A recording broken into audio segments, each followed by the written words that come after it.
It is Wednesday evening. It is 9:17 p.m. Eastern time in the only legitimate time zone, which means we need to do some waivers. Real quick housekeeping note, we are doing two streams tonight.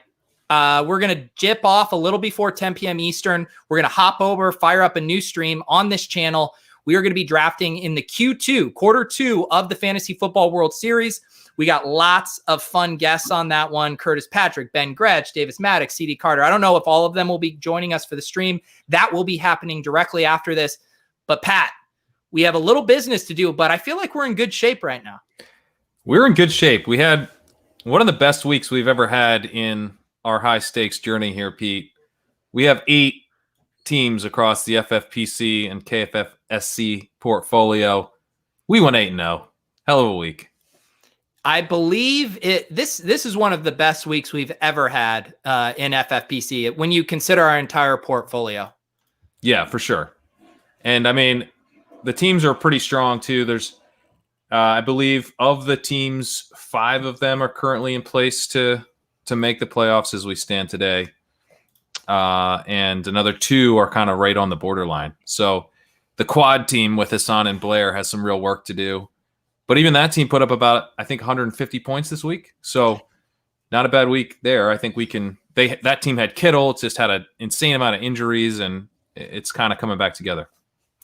Yeah, it was a nice week for us. We live and die a little bit by Mark Andrews. We have so much of him. So when he does, that really kills us. And when he pops off in this, we really have great days. But man, going through our teams today, like you said, I feel really good about where we're at. We have some interesting decisions this week. Justin Jackson and D'Ernest Johnson available on a ton of waivers, but otherwise not too exciting of a waiver wire, I would say. It is. I mean, we went through it earlier today, but not a lot jumping out to me.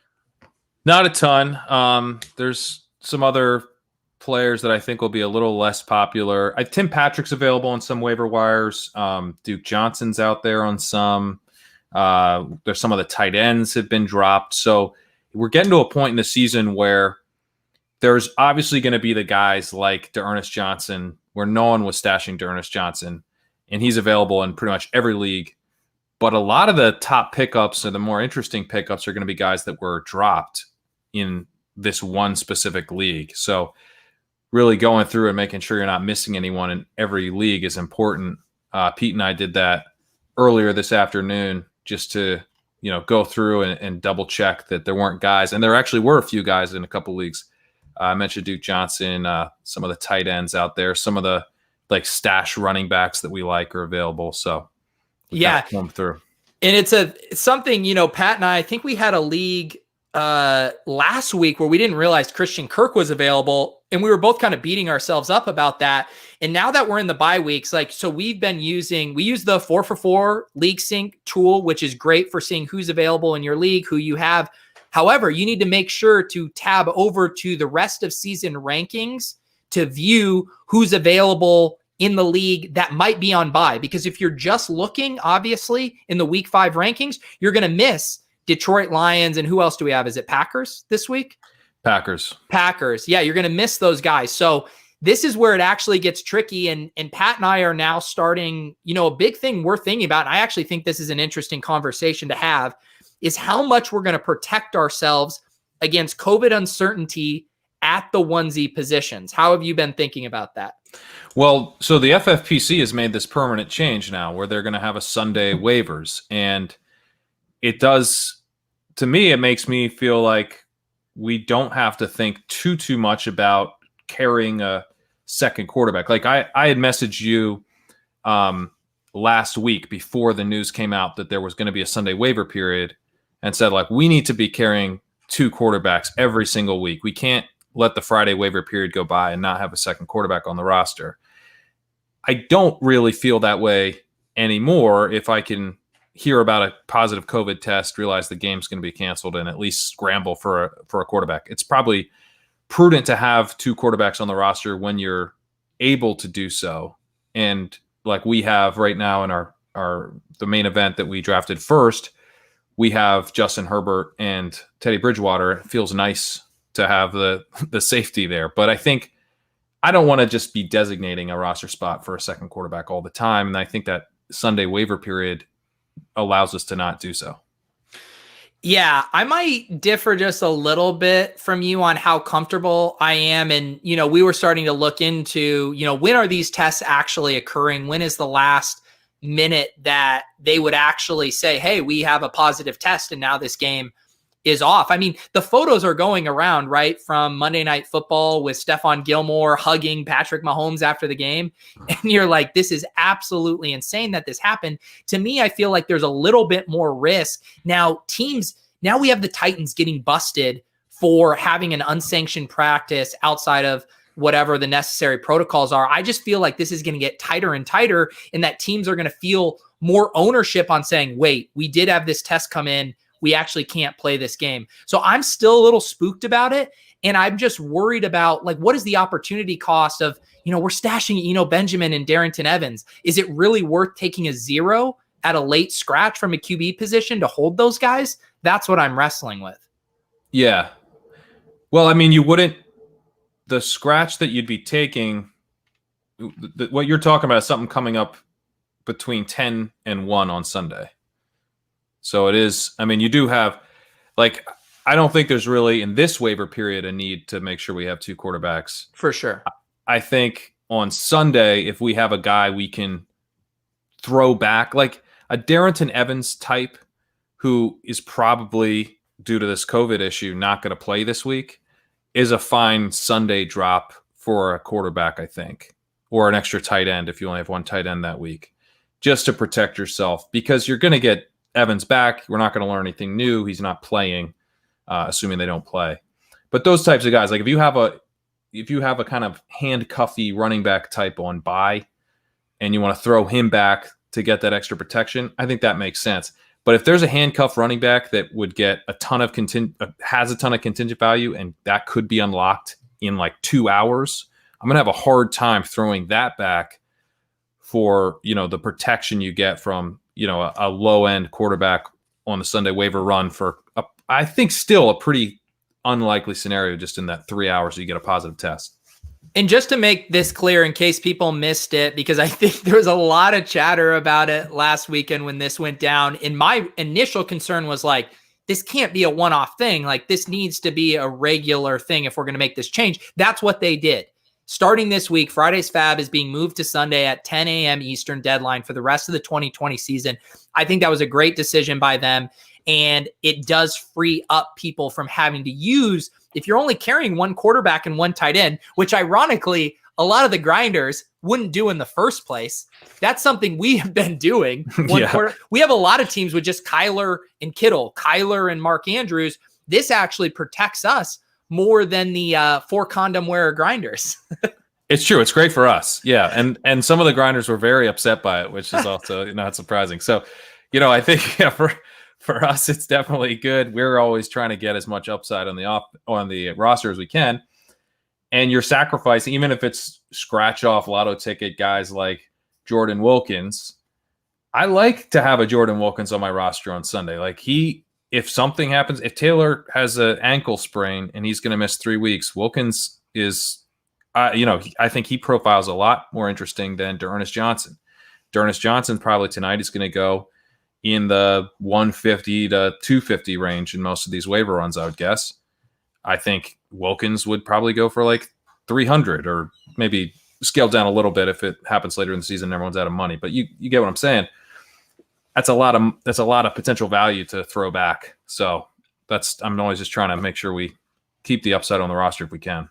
So we got this question from Chris. This is something Pat and I were talking about earlier today when we were looking at waiver and start sit decisions. Is there any news on the Buffalo-Tennessee game? Did I miss anything been moving? This is how I've interpreted it, because I'm part of the News Grinder crew. I write the Fantasy Life newsletter every morning, and I've been following the news stuff.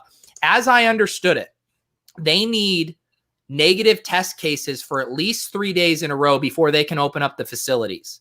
So today we have a new positive case.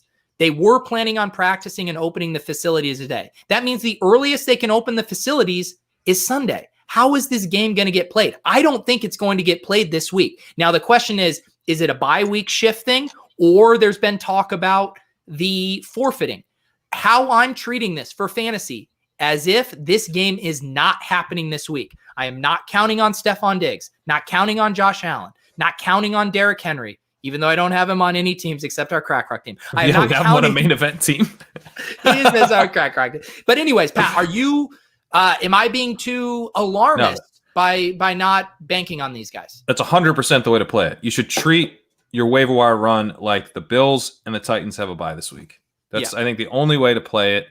If you get lucky, if we all get lucky and this game does happen, then great. Like you just, now you get to play Josh Allen instead of the quarterback. But I just think the odds are way too high. I mean, look at what happened, right? You have the first game gets moved, the Steelers-Titans. That gets moved. Then a situation comes up again, and they play the Patriots-Chiefs game. But then it turns out that Gilmore had it during the game. I think that eliminates now, like they can't pretend they don't get how this works anymore. They just had a player playing with COVID because they didn't move the game a week. So I think they're trying to figure out how to do this. And are they going to extend the season? Because they can't really have, like, are the Titans going to forfeit a game? Are they going to somehow, how are they possibly going to make it up? So there's a lot to figure out. But I don't think that the Titans just playing this week is really all that likely. Yeah, and it's something that is now factoring into our decisions. Like when Pat and I were going through our waivers and we were looking at tight ends, and, we want to be protected. Not only do we have buys coming up, we have Mark Andrews. It's bye week 7, right? For Mark Andrews now? Bye week 7, that was moved. Yeah. And so now we're looking at stash tight ends and we're wondering, who can protect us in these days, because it's a double whammy where you want that second tight end if something were to happen COVID related, but then you also hit these bye weeks and you're going to have one tight end. So we're going to have to make tough decisions. Do you cut the bench stash for the insurance tight end, or do you raw dog it and hope that nothing crazy happens? But I will feel absolutely sick to my stomach if we take a 0 out of position. Yeah, I will. The Sunday waiver, it does give you a chance to, if you have a really tough cut with a lot of upside, and you want to try to hang on to that player for this week, you can take a little bit of a hit on your preferred quarterback backup options. There's only 2 buys this week, so there will be a quarterback available on Sunday. You'll have to scramble with the other owner. If you've got, let's say you've got Tannehill or whatever, the Josh Allen owner's coming looking for a quarterback too, potentially. So you have to factor that in. But yeah, you could play it a little fast and loose in this waiver run in FFPC. But in KFFSC, we don't get a Sunday waiver run, we just get the Friday. So we're kind of already planning for not to know that much more than we know now Friday night and just get our backup quarterback in place now. Yeah, and I will say, we love the FFPC. Their website is so great for setting bids. However, they have not updated the Ravens bye. We were looking at this earlier. We were looking at the upcoming weeks tab. They have not updated the Ravens schedule. They do have a week 7 bye. We have confirmed that. So if you're using that tool, make sure you are planning accordingly on that. And another team was moved. I couldn't think of it, but because of the shuffling they had to do with Pittsburgh and Tennessee, the Ravens got moved, and then another team, I believe, was moved too. So keep that in mind. With the FFPC website doesn't reflect that yet. Yeah.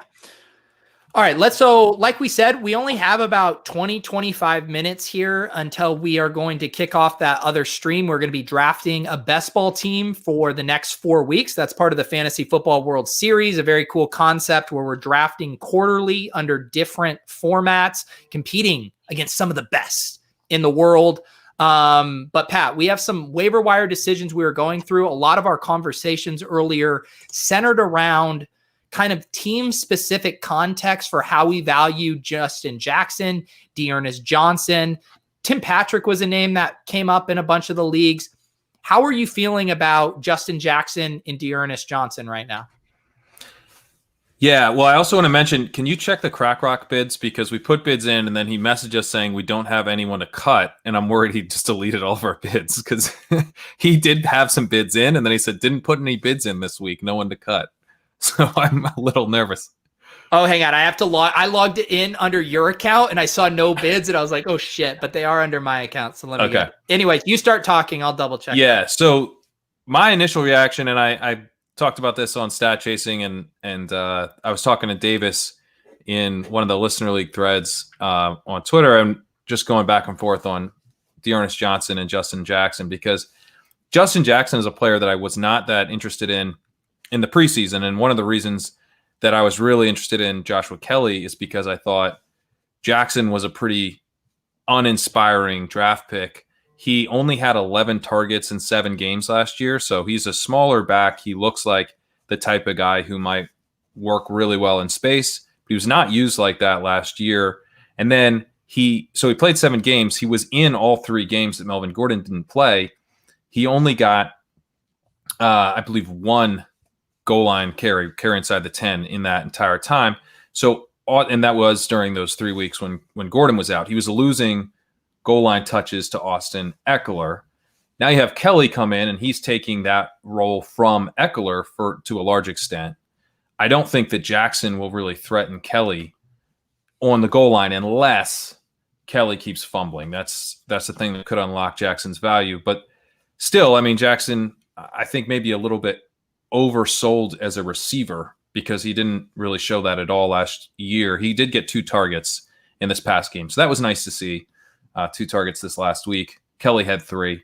So it's not that I don't think he has any value, but I think he's probably going to be the more expensive of the 2. And so in that sense, I think I slightly prefer Johnson just because I know that Johnson, I think, will get a lot of the early down stuff that Chubb was getting and has a shot to get some goal line stuff that opened up when Chubb went down. I don't know if Hunt will operate as like a total goal line back. The counter argument to that point is that Dearness Johnson ran like a 4.86 and might just stink. So though he did look pretty good, I think part of it for me is he looks so good. And it's really tough and I just have this prior of Jackson not being that great of a player. Some guys like Adam Levitan thinks Jackson's a really good running back. And so I don't want to just completely discount the idea that he could be better than what he got a chance to do last year. All right, 3 things. Number 1, message from Crack Rock. Fuck me, I deleted them by accident. Not sure what they were. Put them back in if you can, or tell me, I'll do it. Had a lot of bids in that league. I will go back in and do those in a second. Number 2, shout out Pat doing ship chasing. This week we upped our game, as Neo is referencing. We got Sam Hoppin doing charts. We got charts on charts on charts. Pat, what do we got? We got air yards. We got what, targets per route run? Is that what our graphs are? Yeah, it's targets per route run on the X, and then you got routes run per drop back on the Y. So you can see, how much these players are actually getting used, how much they're getting targeted, and then you got the size of the bubble is the air yards. It's quite, I think, an awesome chart. Sam Hoppin put them together. They're really, really cool. And it's, people seem to like this more than just a giant video of my head. I don't get it, but so I didn't get to ask you, why wasn't this out earlier when it was supposed to be? Were you at some fucking speakeasy? Yeah, I was at all the speakeasies. The cases are spiking here, but we don't care. We're still partying in the speakeasy. Now, as you see it keeps getting longer and longer. And I will say, I think I may start to do, I just may have the cadence be that it comes out on Tuesdays, because one thing this allowed me to do this week was I went through and I was able to look at the snap counts for running backs, and that isn't available on RotoViz until Tuesday. So I really liked being able to have that. And then also, obviously, if I do it Tuesday instead of Monday, then I can cover the Monday Night Football game too. So, and it'll give Sam a little more time to turn the charts around. Be easy on him. The third thing I wanted to say, just circling back, the very simplistic point that I agree with you on what you're saying, but I do believe this Chargers backfield is going to be a 2-man backfield between Joshua Kelly and Justin Jackson. We've seen Joshua Kelly now fumble 2 games in a row. I think with these rookies, Anthony Lynn is a stubborn old school coach. He still refuses to say that Justin Herbert wouldn't be the starting quarterback if Tyrod Taylor was healthy. I just worry that this is going to be closer to a 50-50 split. But again, what's the old adage with these backfields? Go ahead.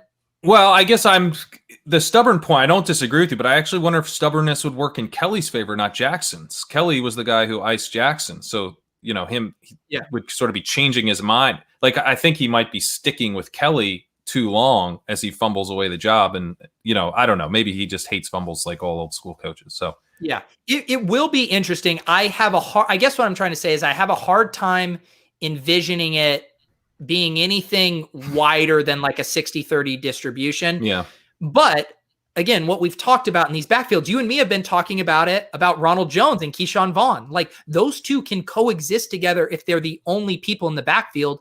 In relation to the Browns backfield, I'm worried about Dearness Johnson, Kareem Hunt, and Dontrell Hilliard, a 3-person backfield, that getting a little messier and just harder to predict. And that's why I slightly prefer Jackson. Yeah, I think it's close. I mean, it all is going to come down to how much Jackson gets used in the receiving game and how much Dearness Johnson gets used on the goal line. Because I think we can say Dearness Johnson's not going to get used in the receiving game really at all. Hunt's going to get a lot of that. And I think Hilliard will probably get what Hunt doesn't get. Jackson, I am just very skeptical that he gets used on the goal line. Again, given that he couldn't beat Eckler out for that role and that Kelly did beat Eckler out for a lot of that work. So, but I think if you're just looking at pure upside, the play is probably Jackson, because maybe he does get mixed in a little bit on the goal line. Maybe he does get mixed in as the primary receiving back. That would be pretty great. And then he does have a lot more contingent value, where if like Dearness Johnson, if Kareem Hunt goes down, then Hilliard, I think, has a huge role. And Dearness Johnson's role maybe doesn't change all that much, although the goal line work would probably be his at that point. But Justin Jackson could be like a total smash if Joshua Kelly were to get injured at this point. So, I think Jackson is probably the better of the two, but he's a player I've kind of not been that interested in, so it's hard for me to get to that point. But yeah, I think Jackson is probably and he's definitely the bigger swing. So we are kind of prioritizing Johnson in some leagues because we really need a start this week. But if you're not starting Dearness Johnson in the next couple weeks, you shouldn't really be spending money on him. He doesn't have a lot of upside. Jackson, I think, he's the bigger swing of the two. So if you can afford to have him on your bench and see how this plays out, then I think Jackson's definitely the clear better ad at that point. Yeah, we got our guy Frank Duffy in here. I got both Jack and Johnson over 200 on a true zero RB build. We're the same way. In spots where we really need a plug-in, I do think it's going to take over 200. I know these FFPC grinders. I have been inside the mind of an FFPC grinder. This guy's going to go 300 to 400 Dearness Johnson in some of these leagues. I promise you. I slightly prefer Jackson, but you are going to need to get aggressive if you need spot starts these next 2 weeks. Pat, of all these guys that are available, I'm most interested in Keyshawn Vaughn, and I know I'm heading into the Lion's Den, into the Rojo Truthers arena, but Keyshawn Vaughn is extremely interesting to me and the most interesting guy to me on most waivers right now. Yeah, no, I was talking you to raise our bids up. It's like I was setting you up. Come on. No, I know, but we're taking people along for the journey here. We're interested in Keyshawn Vaughn. Like, obviously, I love Rojo more than anyone, I mean that in both senses of the word. That I love Rojo more than anyone that I know, and more than anyone that loves Rojo. But yeah, I mean, it's like the thing with Ronald Jones is that even when Kenyon Barner gets hurt, even when Leonard Fournette misses the game, then LaShawn McCoy goes down, Keyshawn Vaughn's out there. They're going to have someone get mixed in with, in part, this is why I was like so impervious to the Ronald Jones is now a 12th round pick argument when Leonard Fournette was signed, because I knew they were going to have at least some rotation of these backs. So you get Keyshawn Vaughn coming in a pass catching role ahead of McCoy. McCoy stinks. McCoy is washed. So if Keyshawn Vaughn can take that role away from McCoy, first of all, that's just good for the entire offense, which is, it's good for Ronald Jones if Keyshawn Vaughn is out there instead of McCoy, because McCoy's just leaving tons of stuff. He's leaving first downs. He's dropping stuff. He stinks. He's letting up sacks. So I think Vaughn coming in won't necessarily kill Rojo's value anyway. But the other thing is that Vaughn has a lot of upside to emerge down the stretch. If the worst does happen for me and Ronald Jones ends up losing his job, I think the only person that I can really see completely icing Ronald Jones is Keyshawn Vaughn. I'm not worried about Leonard Fournette doing it. I think certainly Leonard Fournette could be involved enough to make this really gross once he gets back. Could be a situation where we don't want to start anyone if Leonard Fournette is heavily involved in, weeks 10, 11, 12 or something like that. But Keyshawn Vaughn is the guy who I have my eye on in this backfield beside Jones as, the guy that you kind of need for weeks, 14, 15, 16. So I still think Jones could be that guy. We saw him get 9 targets this last week. He ran really well, but you can't let the love of Ronald Jones blind you to other options here. Yeah, and I'm with you too. And we know Pat I think I will legitimately say, first of all, Pat is one of the best analysts in the game, but that is actually very sober analysis about Ronald Jones, because Leonard Fournette and LaShawn McCoy are not a thing. They can do what Pat said and muddy this up, but they are not threats. I do legitimately believe Keyshawn Vaughn could emerge down the stretch, but both of these guys can coexist. And the thing is I think we have to be excited about this offense. Like Leone continues to talk. He was really high on Brady in this offense heading into the season. Like, this team is going to continue to score, continue to put up points. And both Ronald Jones and Keyshawn Vaughn could be beneficiaries of it. And what do we bet on in fantasy football? It's uncertain backfields that have the potential to score a lot of points. That's the Tampa Bay Buccaneers. And right now, Keyshawn Vaughn, I don't know how much he's going to go for. I feel like it can be league dependent, but to me, he's like a near must add right now. Yeah. And the other thing is, with the uncertain situations, you want the cheap guy. And now we've got one of the guys is on waivers, and he's a 3rd round pick. He's not someone I was really all that interested in drafting because I thought he was buried, but now he's getting uncovered. All these injuries have hit, and he doesn't have the buzz because Justin Jackson and Dearness Johnson are the top ads this week for a lot of people. I think Vaughn is a better ad in a lot of cases. It depends a little bit on your team. I think if you need a start this week, you could. But frankly, even if you need a start this week, Leonard Fournette is doubtful. And so Vaughn is a pretty decent start this week. So I think Vaughn is the ad. Like, and we've priced this accordingly. Like, we want Vaughn more than Justin Jackson. Yep. Yeah. Let's, all right. We got about 8 to 10 minutes here. Do we have bids in at Crack Rock? Did you put those in? He's on it for us. And I said we would adjust here. He was needling me. I said, go for it. We are live. I can tweak. He said, shit, my bad. When aren't you live? All right. He didn't have any bids on Vaughn, by the way, before, so he needs to do that, or we need to double check them. I'm gonna double check it. Don't worry. I'm juggling a lot of balls here, but I do want to hit some of these questions. We talked about the main stuff. You've heard our takes on Justin Jackson, Dearness Johnson, and Keyshawn Vaughn. Someone wants us to talk about Damian Harris season. I doubt he's available in a ton of leagues. He's interesting to me, but he's not like a guy that, I don't know. He's a better version of Dearness Johnson, that's for sure. But he's going to lose a lot of early down work to Rex Burkhead. He's going to lose all the passing work to James White, who's back in a big way. Can you make a really exciting case for Damian Harris? I don't know if I can make it that exciting, but I mean, we saw Rex Burkhead have a huge week in this offense. I think it could happen where he could have a spike week. He looks like a better version of Sony Michel. But we know he was catching a lot of passes in training camp. I think he could be involved in that role. It's like one of those things where if James White is there, then James White is probably going to be out there doing that. I mean, and the other thing is that I'm sort of like assigning him this receiving role that he didn't show at all yet. I mean, it's really just what we heard in training camp as they were throwing to him a ton. and it didn't materialize when he got the chance to be out there. So I'm a little bit unsure if that's even a thing. Like maybe he's just the Sony Michel, and I don't think you really want the Sony Michel in this offense with Cam Newton poaching touchdowns. Yeah, it's not a great spot. Again, if I had Damian Harris on my roster, I'd be stoked. Like we have him, what is it? Robust OG. We drafted him and we've been holding him. Pat? Yeah. And I'm happy to hold him. I think he's intriguing, but he's not a guy that you're backing up the truck and emptying the clip for. He's not stepping into a Mike Davis 1-for-1 CMC role. That is not happening here. All right, here's a question about our boy. I actually haven't seen, I saw some of our ship chasing chats were pouring one out for Laviska Shenault. Yeah. I'm still waiting injury report news. I don't know why we're all down on him yet. Like Paulson's still ranking him aggressively. Am I weird in that I'm not quite as concerned as our ship chasing fam? No, and I don't get what's going on.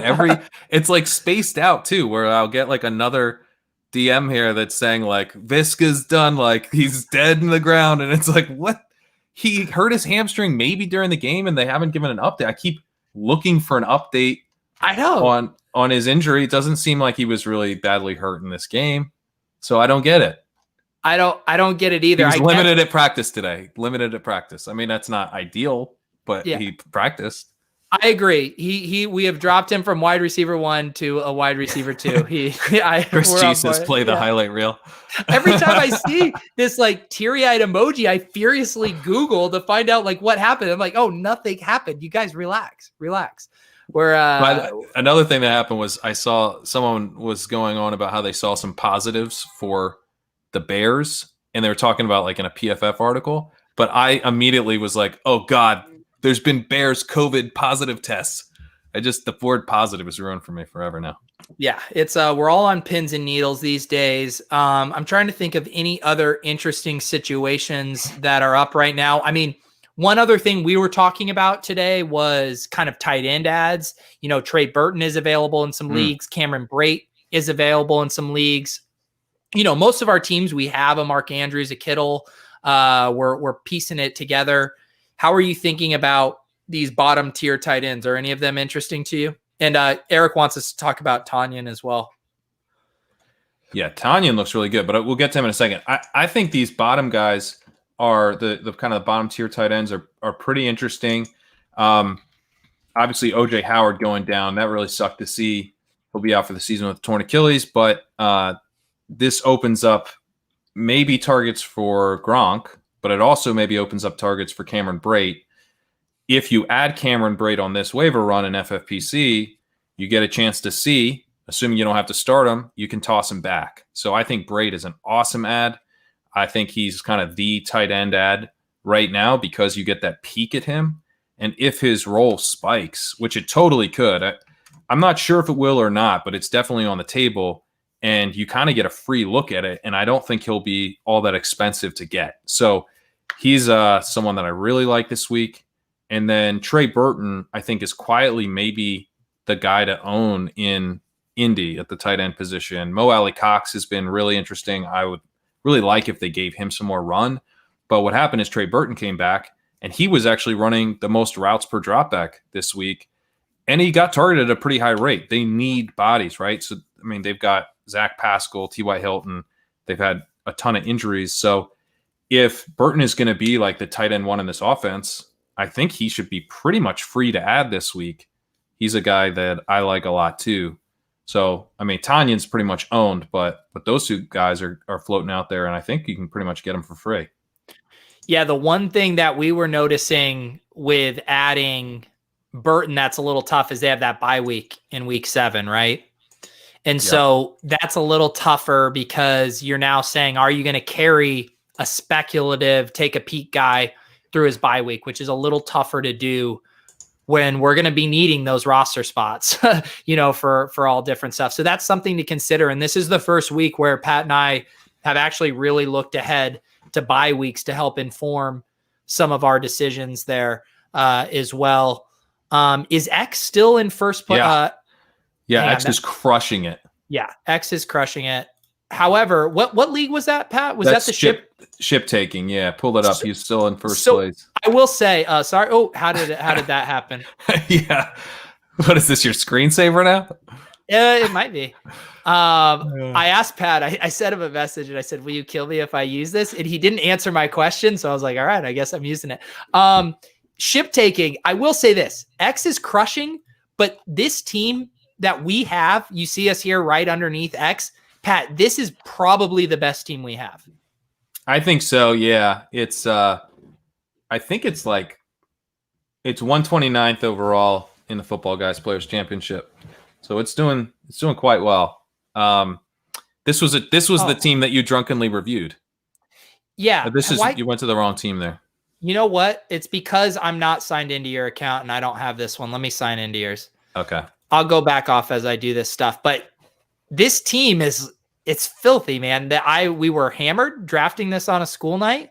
And we were hammered because of X. We're kind of in position to play X for the league championship at this point, which we have to turn into a drinking game. This team is so good that this week, we're working under the assumption that we're not going to play Stephon Diggs. This team's so good, we can't even get Antonio Gibson into our lineup because we have Rojo, we got Myles Gaskin, we got Alvin Kamara. I mean, we can't sit CeeDee Lamb. We got DeAndre Hopkins, DJ Chark. I mean, this team is fire. The weakest link right now, and we talk about it with Davis, is Zach Ertz. I mean, let's talk about that. You're showing our bids, buddy. It's fine. X ain't watching, I'll tell you that much. Yeah, I will tell you that much. Sorry. Yeah, Chris is in this league. It's the one league not to show our bids. Here's the thing. Chris already has his bid set. He's in 19 leagues. He wouldn't go and exploit us. No change in your bids, Chris. I actually disagree with this. Gaskin's workload is so much more assured than Gibson's. Pat, do you agree with that? Yeah, I think that Gaskin is a better. He's getting a ton of the snaps. He's getting a lot. I mean, he didn't have quite the workload that he had 2 weeks ago, and he's getting those goal line carries. But I think that Gibson is he just keeps getting screwed over on the snaps by different people, and it's very frustrating to trust Gibson right now. I think Gibson is the better back, but I just don't trust the role as much. I will concede that even when I put him in DFS lineups, I'm like, is this the week that they pull the rug out from under him and Jordan Howard gets 10 carries? Or I will admit that, but the data does not back that up. Myles Gaskin has a bell cow role right now. Pat, I think we need to wrap this up and get our other stream set up. Are there any final words here before we have to shut this down? No, I think we're good. So, guys, this is obviously going to be a different stream. It's on the channel here. If you go to the upcoming live streams, you'll find it. It'll tweet out, all that good stuff. It's going to be fun. We're going to have a revolving cast of characters. I am multiple drinks deep. If you guys remember our first one, it was a wild time. Pat, do we have a spreadsheet for our picks? We do have a spreadsheet. I did it seconds before this stream started, so we're good. Yes. All right. We love you guys. Good luck on the bids. We can touch on them when they clear. Love you guys. Chris already knows what they are. We will see. Yeah, we will see you in 4 minutes on the other stream. This has been the Ship Chasing Week 5 Waiver Wire Show. See you in 4 minutes.